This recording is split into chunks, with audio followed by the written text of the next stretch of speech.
Hello. Got out the mighty tome again and we'll open it up. So off we go. Ooh, I think I've done something. Never mind. Poor Balthazar.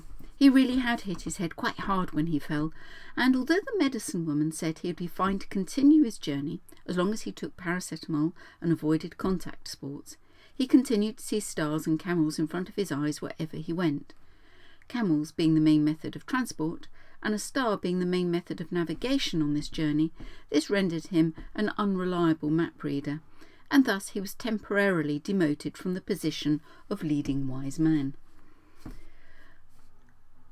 Caspar was only too happy to step up and volunteer himself to take up the route planning duties, mainly because it afforded him many great opportunities to demonstrate his skills in that most mysterious of arts, concocting six-figure grid references from Ordnance Survey maps. Melchior, meanwhile, took over the day-to-day running of the Magi's expedition. The new responsibility brought out his hitherto unexercised organisational skills. Within a few days, the three wise men had tidy backpacks, a map neatly folded into a concertina, just like when it was new, while Kevin, Gary and Wayne had been allotted strict rations of camel treats based on their recommended daily allowance of calories. All the while, the three wise men drew nearer to the Christmas Bazaar. Caspar liked to take Gary, the camel, slightly ahead of the others and quietly muse upon what they might find there. The Bazaar. A synonym was strange, curious, inexplicable. What esoteric rites shall we encounter there? Yes, I, Caspar, wisest of all the Magi, shall be the first to record the mysteries of the Bazaar and pass them down to the future generations of learned scholars. Meanwhile, Melchior, in between organising Christmas shopping list by location of gift for efficient buying, and making sure that Balthazar took his paracetamol on time, took a rather more practical approach. He had always been most excited about visiting the Christmas Bazaar, and had paid little more attention than Caspar had to the posters when advertising the Christmas Bazaar. Did I read that right? And had paid a little more attention than Caspar had to the posters advertising the Christmas Bazaar, which now seemed to adorn every building they came to. He knew that each of the wise men would be charged an entrance fee of 50 pence, and that there was a free tethering for the camels. By making economies elsewhere in the travel budget, the food hygiene credentials of the inns they now stayed in overnight were questionable at best, he had scraped together a modest allowance that he and the other Magi could spend once inside the Christmas Bazaar. He had also encouraged the local group of the Women's Institute. That was rubbish, sorry. He had also encountered a local group of the Women's Institute, who were holding their annual jam-making and arm-wrestling competition in one of the inns where the Magi had stayed. He had asked them about the bazaar, and they had been very happy to provide him with a list of all the items available to buy at the bazaar, as well as rather forcibly suggesting that he buy some raffle tickets. Melchior loved Christmas Bazaar, and so had happily bought a strip of raffle tickets for each of the wise men, and had taken 3 posters advertising the bazaar, and affixed them to each of the saddles worn by Kevin, Gary and Wayne the camels. This caused no small degree of disruption. Gary the camel, deprived of his usual amount of camel treats, was determined to eat this poster, and to this end spent a long time turning round in circles, attempting to reach the poster with his teeth, making Caspar rather dizzy in the process. However, Melchior argued the bazaar was raising money for charity, and surely wise men ought to be benevolent. So the posters stayed attached to the saddles, just out of nibbling range. Before long, the village hall venue for the much-anticipated Christmas Bazaar was spied on the horizon, and the 3 wise men dived into the very bottom of his backpack in search of spare change to add to their bazaar budget. And off we go. Now we'll close up the book That's that mysterious thing again. And we'll get out now. Counting coins. You'd be surprised at how many people make mistakes with counting coins. So we'll have a look at one. This is the way I would recommend. We've got a £5, a £1, a £2, a 20. I'll do it like that.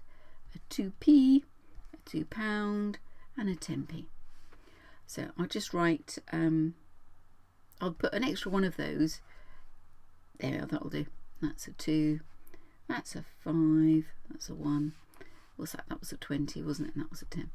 This is the way I like to do. I can't say it's necessarily the best, but just put a line as you go through. So those are £2, £4, £5. So just jot that down. 20, 30, 32. Oh, and another 5, 37. So £5, 37. Yeah. See what? Ooh, were you expecting that?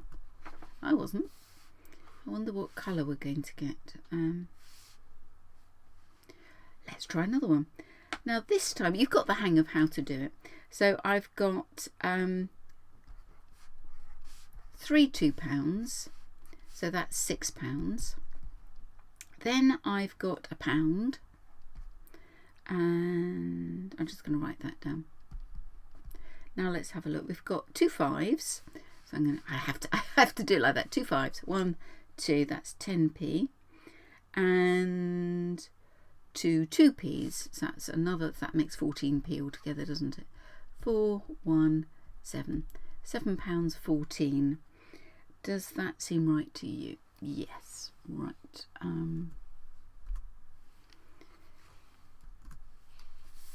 Let's have a. Should we try a gentle green? We'll see what that looks like. Now the next one. We've got £2 here, so we'll cross those out. That makes £2. Then we've got a 50 and a 20. That makes 70p. And then a 2 and a 1 over here.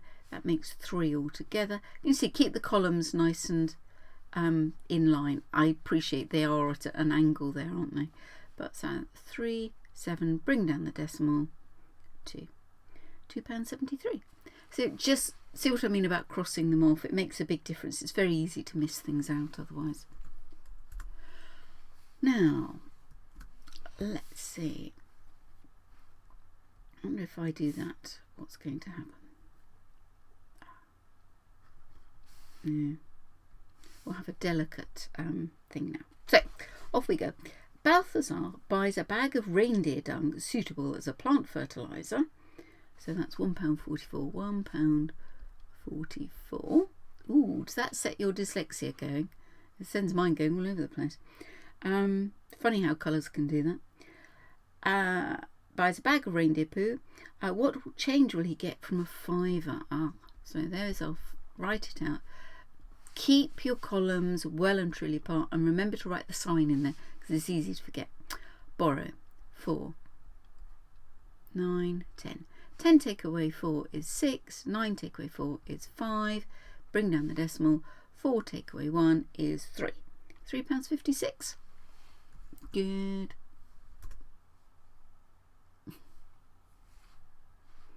Well, I'd like to pretend that that was deliberate, but it's a mystery to me. Next one. What is the total cost of a mince pie? Oh, that was easy. That just said naught. There we are. It was 9p, wasn't it? If Melchior wanted to buy a cup of trendy mulled cider, that's 0.29. A little bit close.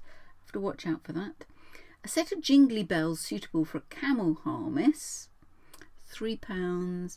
Keep those decimals nicely lined up, 98. And a mince pie. Now, how much were mince pies? Now, we've only just done that, haven't we? So we should remember. So just remember as a check. Don't just remember and rely on that in case you get it wrong. How much will it cost him? Right. 9 and 9 is 18. And 8, 26. Then we've got 2 and 2 is 4. And 9 is 13. Bring down the decimal. £4.36. Happy? What do I do now? That one.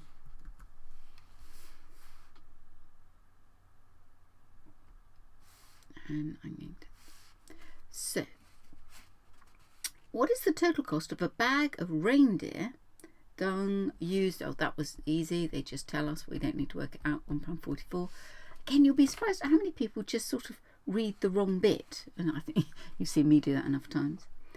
Casper buys a Christmas jumper. What will his change be if he pays with a £20 note? So let's write our £20 down, nice and clear, big decimal. I write the pounds because I like writing pounds.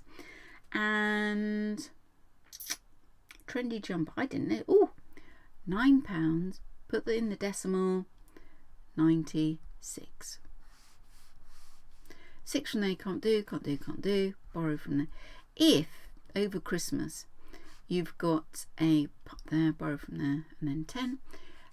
Granny that does, you know, the adding where they add one. It's way neater. Never got to grips with it myself, but I mean, look, it's a mess, isn't it? 10 take away 6 is 4. 9 take away is 0. Bring down the decimal, 0, 1. See, it's easy to lose those, isn't it? Give ourselves a bit more space. Ta-da! I think we'll go for a nice delicate pink to work on that one. If Melchior buys a Christmas jumper, so how much was that? That was £9.96. How much change will he get back from £15? Why would he pay with £15? Right, off we go. 15, line up the decimals, 0, 0. Now, we could do some fancy stuff with the previous one. Just take a fiver from it. But, you know, supposing you got that wrong, then you end up getting 2 wrong, don't you? And that's... just do it again. Of course, there are cleverer ways of doing it. There are more elegant ways of doing it. 14 take away 9 is 5, which was as we expected. But you don't want to compound silly mistakes. That's the sort of the worst crime of all, really. Next one. What is the total cost of a trendy cup of mulled cider? That was 29p, wasn't it? 29p. And a mince pie, was that? Let's just check. I think that's as I recall it. Yes. And a bag of reindeer dung suitable as plant fertilizer. Well, you wouldn't put that all in the same bag, would you? Hope not, anyway. Do our equals, and off we go. 9 and 9 is 18, and 4 is 22. 2, 4, 8. Bring down the decimal, and then 1. £1, 82. Ooh. Shall we have a contrasting green? Or I know, let's go for a white. That could look rather impressive, like sort of marshmallows. Casper wants to buy a nice warm knitted hat, and why wouldn't he? How much will he have to pay? So a nice warm knitted hat is £1.68. Happy with that? Well done for doing this. Keep it going. It makes a difference. See you soon, darlings. Bye bye.